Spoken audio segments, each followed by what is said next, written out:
স্বপ্নে সাপ দেখলে একটি ভুল কখনো করবেন না। আমরা অনেক সময় স্বপ্নে সাপ দেখি।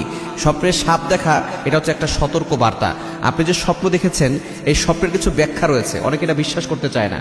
অনেকে এটা বলে যে এটা কোনো বিশ্বাসযোগ্য না, স্বপ্ন দেখলে এটা কিছুই হয় না। মনে রাখবেন, স্বপ্ন হচ্ছে তিন প্রকার। একটা হচ্ছে ভালো স্বপ্ন, যেটা আল্লাহর পক্ষ থেকে আসে। আর একটা হচ্ছে খারাপ স্বপ্ন, সেটা শয়তানের পক্ষ থেকে আসে। আর একটা হচ্ছে ইচ্ছা স্বপ্ন, আপনি সারাদিন যেটা চিন্তা করেন, নফসানি স্বপ্ন, আপনি সেই স্বপ্নটা রাতের বেলা দেখেন। সুতরাং এরকম যদি আপনি সাপ দেখেন স্বপ্নে, ইমাম হযরত মুহাম্মদ ইবনে সিরিন রহমতুল্লাহ আলাইহি তিনি তার যুগের সবচেয়ে বড় স্বপ্নের ব্যাখ্যাদাতা ছিলেন। তারপরে হযরত ইউসুফ আলাইহিস সালাম কিন্তু স্বপ্নের ব্যাখ্যা দিতে পারতেন, আবু বকর সিদ্দিক রাদিয়াল্লাহু আনহু স্বপ্নের ব্যাখ্যা দিতেন।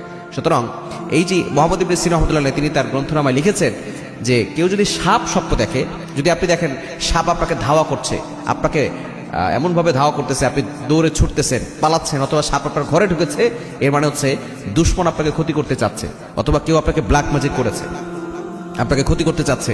এজন্য অবশ্যই আপনি সতর্ক থাকবেন। এবং যদি আপনি দেখেন সাপ আপনি মারছেন, সাপ আপনি দুই টুকরা করে ফেলেছেন, তাহলে মনে করবেন যে আপনি দুশমন থেকে বিজয় লাভ করবেন, আল্লাহ আপনাকে বিজয় দিবেন। যখন আপনি সাপের ভয়ঙ্কর কোনো স্বপ্ন দেখবেন, কালো সাপ আপনাকে ধাওয়া করছে, অথবা আপনার ঘরে কোনো ভয়ঙ্কর সাপ ঢুকতেছে, আপনি সাপ দেখে দৌড়াচ্ছেন, এরকম কোনো স্বপ্ন যদি আপনি দেখেন, তাহলে একটা ভুল করবেন না, সেটা হচ্ছে কারো কাছে স্বপ্নের কথা বলবেন না। যে স্বপ্ন জানে, স্বপ্নের ব্যাপারে জানেন, তার কাছেই বলবেন। এছাড়া অনেক সময় আমরা মানুষের কাছে বলে পারি আমি তো এই স্বপ্ন দেখেছি। মনে রাখবেন, মানুষ যে ব্যাখ্যা উল্টাপাল্টা করবে, সেই ব্যাখ্যা কিন্তু আপনার উপরে প্রভাব পড়বে।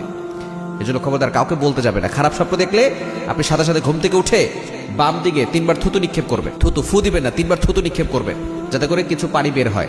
এবং আপনি আউযু বিল্লাহি মিনাশ শাইতানির রাজিম পড়বেন, কারণ এটা খারাপ স্বপ্ন শয়তানের পক্ষ থেকে এসেছে। আপনি আউযু বিল্লাহি মিনাশ শাইতানির রাজিম পড়বেন।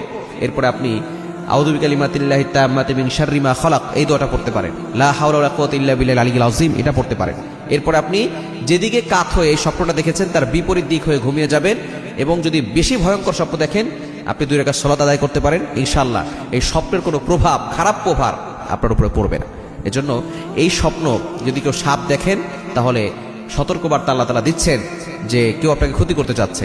তখন থেকে আপনি 5 ওয়াক্ত নামাজ পড়বেন, শরীর বন্ধ রাখবেন, ডোনেশন করার চেষ্টা করবেন, আল্লাহ তাআলা বিপদ থেকে হেফাজত করবেন। তবে স্বপ্নের কথা কাউকে বলতে যাবেন না, যারা স্বপ্ন সম্পর্কে অবগত নয় তাদেরকে বলবেন।